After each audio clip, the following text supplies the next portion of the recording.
رشید صاحب کی جتنی ٹیم ہے جنہوں نے یہ سارا انتظام کیا اور ہمیں عزت بخشی بتلایا، سب کو السلام علیکم۔ آج کیونکہ ایک پنڈ چاہے ہیں بلا کتنے کے ذمہ دار دوست ہیں، ذمہ دار دوست کتنے کے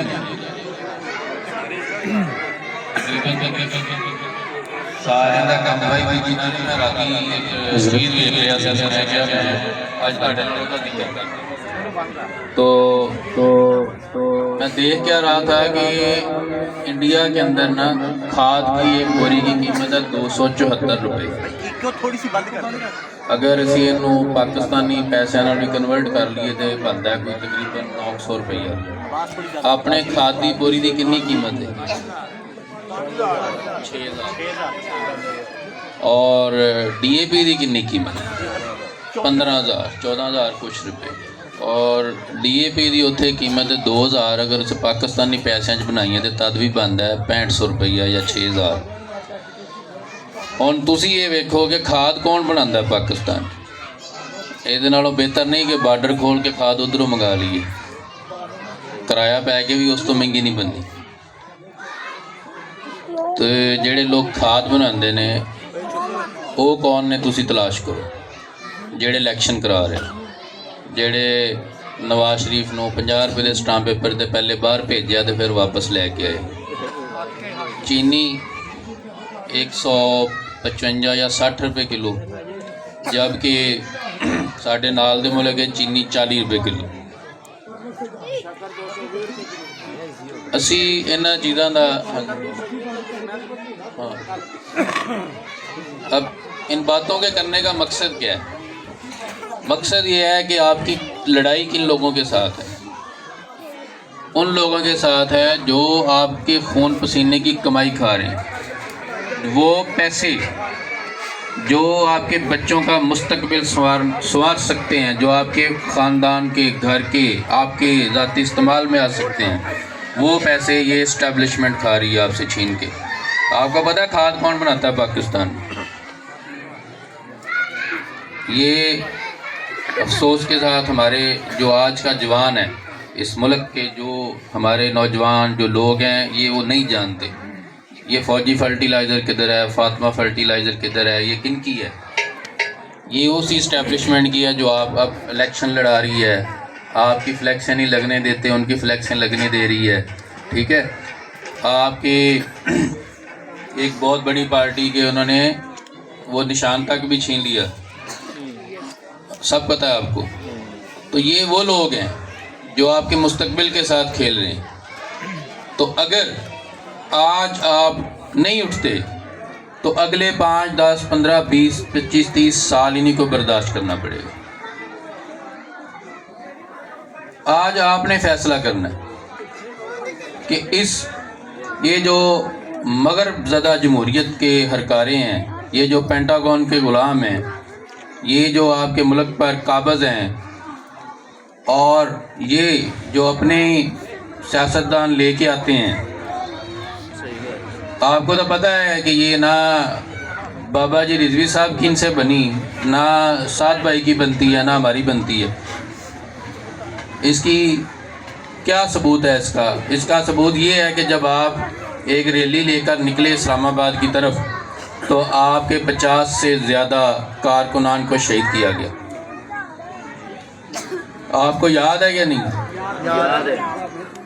جب یہ ریلی چوک یتیم خانہ سے نکلی اسلام آباد کی طرف اور وزیر آباد تک جاتے ہوئے 1400 سے زیادہ کارکن زخمی اور 50 سے زیادہ 54 کے قریب جو ہیں نام وہ ہمارے پاس موجود ہیں جو ہمارے کارکنوں کو شہید کیا گیا۔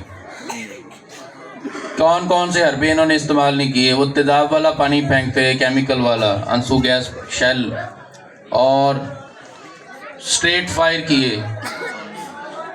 اور یہ سارے نذرانے جانوں کے کس لیے دیے؟